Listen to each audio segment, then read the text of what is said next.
Alors notre venue à Tinkoto se justifie parce que d'abord Tinkoto c'est chez nous. Comme vous le savez, depuis qu'ASGO a acquis le projet Massawa, nous sommes présents dans la zone et Tinkoto est le village qui abrite les communautés riveraines de nos opérations dans le cadre de ce projet-là. Quand la délégation générale du Québec est venue nous voir et nous a présenté ce projet que Women in Mining leur a soumis, nous leur avons dit, écoutez, Tinkoto c'est chez nous et nous vous accompagnerons avec beaucoup d'engagement puisque nous sommes déjà présents avec des projets auprès des communautés, notamment auprès des femmes. Parce que cela a été dit lors de la cérémonie et ça se dit déjà, je pense que maintenant tout le monde l'admet, que quand on aide une femme, on aide toute la société, on aide toute la communauté. Et donc c'est dans ce cadre-là que nous sommes venus appuyer les populations à travers donc, cette initiative de Women in Mining et de la délégation générale du Québec. Les femmes dans nos sociétés africaines sont centrales à tout ce que nous faisons. Donc quand vous leur donnez du pouvoir, effectivement, toute la communauté s'améliore. Les enfants vont être bien éduqués, elles vont pouvoir prendre soin de l'environnement, elles vont pouvoir aussi prendre soin d'elles-mêmes et évidemment les hommes aussi en bénéficient. Donc pour nous, la délégation du Québec, l'autonomisation des femmes est un enjeu important qui est une de nos priorités. Donc c'est des projets avec lesquels on est très confortable, c'est des projets qu'on va continuer de soutenir à l'avenir et quand on a été sollicité par Women in Mining, ce partenariat, on trouvait que ça avait du sens. Et moi aussi, j'ai un background minier parce que je faisais du financement de compagnies minières, de projets miniers et je sais l'impact d'une compagnie minière comme vecteur de développement. Donc c'est pourquoi nous n'avons vraiment eu aucune hésitation à la délégation pour embarquer dans ce projet, d'autant plus que c'est sur un territoire d'une compagnie canadienne, québécoise, avec beaucoup de Québécois, Endeavour, donc pour nous c'est un fit naturel. Nous sommes là grâce à Mme Diaye. C'est elle qui nous a aidés jusqu'à là. Donc on est fiers d'elle.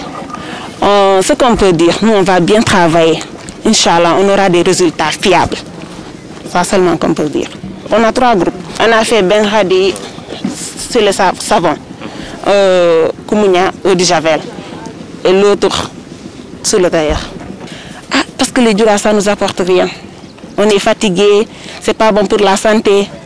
Nous on n'a rien à dire par rapport à ça parce qu'on est très fiers de ce qu'on va commencer. On veut que ça avance et que vous nous aidez, que ça avance. C'est ça seulement qu'on peut dire. Les durs, là, ça nous fatigue, on n'y gagne rien du tout. C'est ça. Et il y a trop d'accidents. C'est pas bon aussi pour la santé.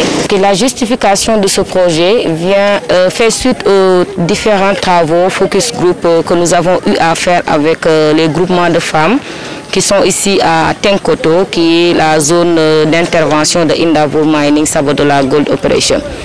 Parce que Women in Mining Sénégal, que je représente avec mes collègues aujourd'hui, a eu à travailler au préalable avec les groupements de femmes de la localité.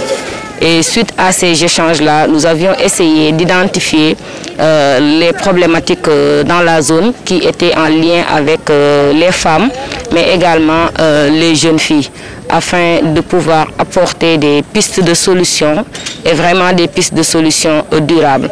Parce qu'ici à Tinkoto, en plus de travailler avec les groupements de femmes, nous travaillons avec les jeunes filles scolarisées et c'est ce qui a permis d'avoir même un club Girls for Mining dans la localité dont l'objectif c'est d'inciter ces jeunes filles-là à l'éducation de manière générale et l'éducation scientifique de manière spécifique. Et l'objectif c'est de les inciter non seulement au métier de la science de manière générale, mais plus particulièrement au métier de la mine de manière particulière. Parce qu'aujourd'hui, dans le secteur des mines, les femmes sont faiblement représentées et ce n'est qu'aujourd'hui 8,4% de femmes. Et si on veut résorber ce gap, il fallait intervenir avec cette masse de jeunes filles scolarisées.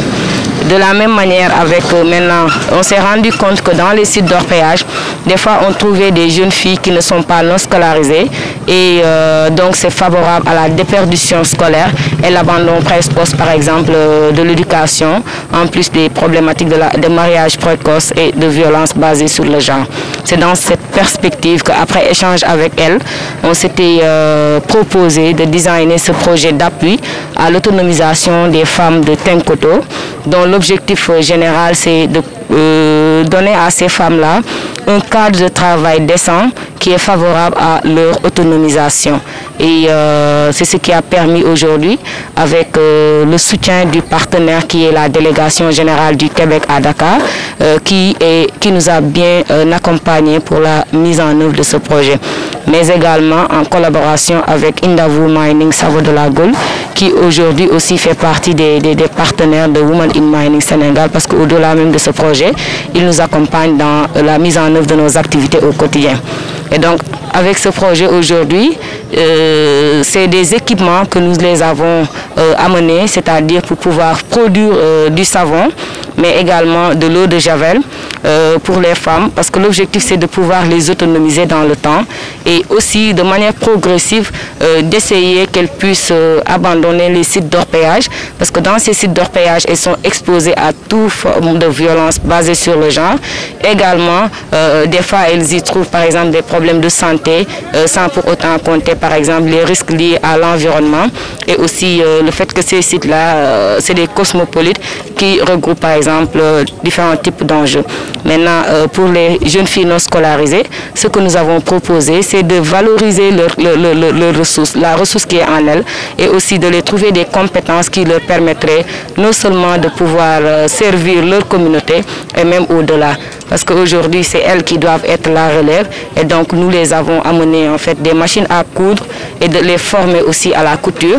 Et avec le réseautage aussi qu'on veut mettre autour de ce projet, ça permettrait non seulement de pouvoir commercialiser au niveau local, c'est-à-dire au niveau du village, mais également avec le soutien aussi de Indavou Mining et d'autres partenaires, la commercialisation pourrait se développer. Parce qu'aujourd'hui, par exemple, pour les jeunes filles qui font la couture, on sait que la mine a besoin des sacs à carottes, par exemple, pour ne citer que cela.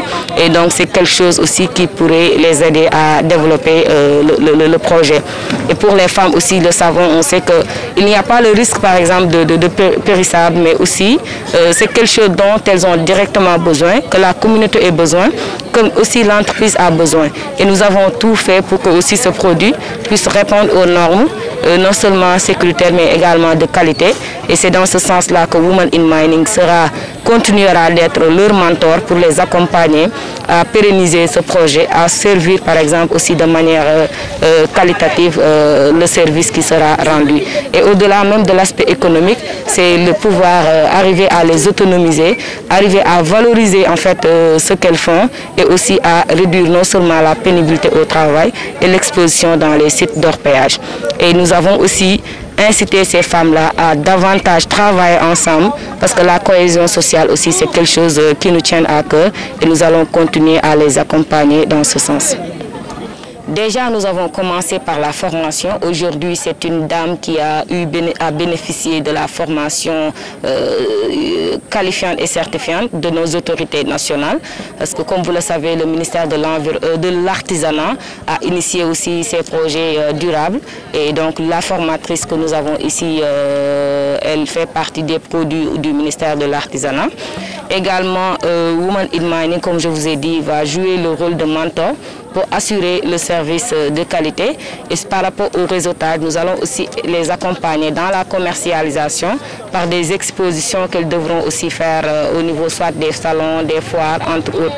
En plus maintenant de la plateforme numérique que nous avons, qui est la plateforme WimsLink, qui est une plateforme communautaire dédiée non seulement à la promotion de leurs offres de services, mais également du réseautage.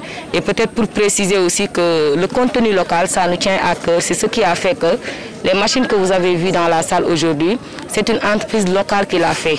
C'est une entreprise locale, Conté et Frères, qui est dans la région de Thiès, qui a conçu toute la machine. Et nous avons fait de telle sorte que la machine est hybride dans la mesure où on peut l'utiliser de manière manuelle mais également pour la partie raffinage, on peut avoir utilisé en fait la partie mécanique pour pouvoir maintenant assurer le raffinage. Donc c'est avec le résultat, nous avons joué sur les résultats aussi pour la mise en œuvre du projet, parce que c'est les artisans locaux qui ont conçu les machines et c'est aussi des formatrices qui sont au niveau local qui les ont accompagnés dans la formation, et nous allons continuer de jouer aussi sur le réseautage et avec aussi le volontariat des membres de Women in Mining Sénégal qui les accompagnent dans le coaching, et elles vont continuer à faire des immersions au niveau même de la communauté pour pouvoir développer davantage le projet.